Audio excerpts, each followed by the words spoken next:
తోటలో కమలా పళ్ళు దొంగలించింది అనే నెపంతో ఒక వృద్ధ మహిళను కోర్టులో హాజరుపరిచారు.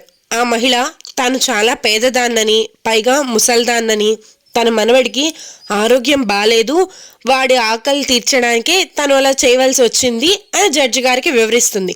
ఇంకెవరు ఇలాంటి తప్పులు చేయకుండా ఆ మహిళను శిక్షించండి సార్ అని ఆ తోట యజమాని జడ్జి గారిని వేడుకున్నాడు. జడ్జి గారు వాదనలన్నీ విన్న తర్వాత, అమ్మా, న్యాయశాస్త్ర ప్రకారం నీకు శిక్ష తప్పదు, కోర్టు నీకు 1000 రూపాయలు జరిమానా విధిస్తుంది, కట్టకపోతే 20 ఏళ్ళు జైలు శిక్ష అనుభవించాల్సి వస్తుంది అని తీర్పు చెప్తారు.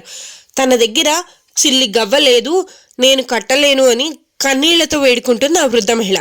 జడ్జి గారు ఆమెకు 1000 రూపాయలు ఇచ్చి, న్యాయశాస్త్ర ప్రకారం ఈ కోర్టులో ఉన్న ఈ పట్టణ వాసులందరికీ కూడా 1000 రూపాయలు జరిమానా విధిస్తున్నాను. అనారోగ్యం కారణంగా తిండి లేక జబ్బుతో ఉన్న తన మనవడి కోసం విధి లేక ఆమె దొంగతనం కోసం పాల్పడడానికి కారణమైన ఈ నగర వాసులందరూ కూడా దోషులే అంటూ ఆ తోట ఓనర్తో సహా అక్కడ ఉన్న అందరితో 1000 రూపాయలు చప్పున జరిమానా కట్టించి మొత్తం 35,000 వసూలు చేయించి కోర్టుకి జరిమానా కట్టి మిగిలిన డబ్బులు ఆ వృద్ధ మహిళకు ఇచ్చారు జడ్జి గారు. ఇటువంటి తీర్పు ఎప్పుడైనా చూసారా?